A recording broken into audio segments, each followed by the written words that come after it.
Assalamualaikum warahmatullahi wabarakatuh. Selamat pagi anak-anak.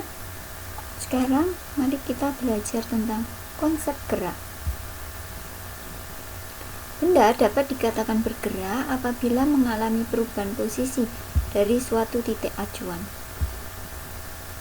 Nah, lintasan gerak itu berupa garis lurus, ada lintasan yang berupa melingkar atau parabola, dan ada lintasan yang tidak beraturan. Pada konsep gerak, kita akan mempelajari tentang gerak lurus.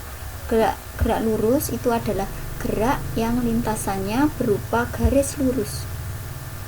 Pada gerak lurus itu ada rumus kecepatan sama dengan jarak dibagi waktu. Kecepatan itu simbolnya V, satuannya meter per sekon. Jarak itu simbolnya S, satuannya itu meter, dan waktu itu simbolnya T, satuannya itu sekon.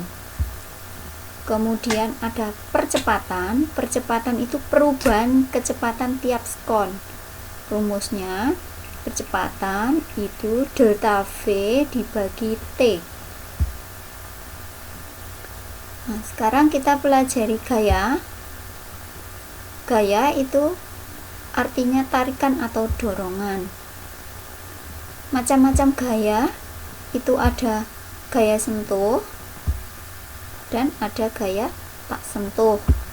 Gaya sentuh itu contohnya itu ada gaya otot, gaya gesek, jadi langsung bersentuhan dengan bendanya, itu namanya gaya sentuh. Sedangkan gaya tak sentuh itu contohnya ada gaya magnet, ada gaya gravitasi. Sekarang hukum Newton. Hukum Newton itu ada 3, ada hukum 1 Newton, hukum 2 Newton, dan hukum 3 Newton. Hukum 1 Newton, jika resultan gaya yang bekerja pada benda adalah 0, maka benda akan bergerak dengan kecepatan tetap atau benda akan diam. Hukum 1 Newton dikatakan juga sebagai hukum kelembaman. Jadi delta F-nya sama dengan 0.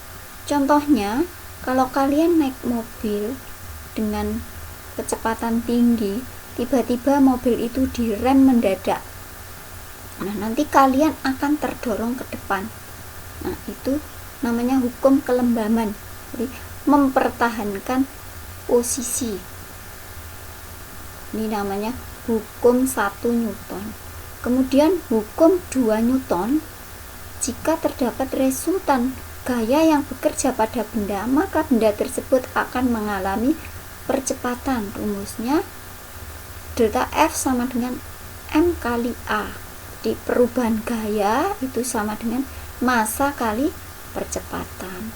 Contohnya kalau kalian mendorong meja dengan gaya yang sama, mejanya itu lebih ringan, itu maka akan cepat terdorongnya, perubahan posisinya itu cepat berubah.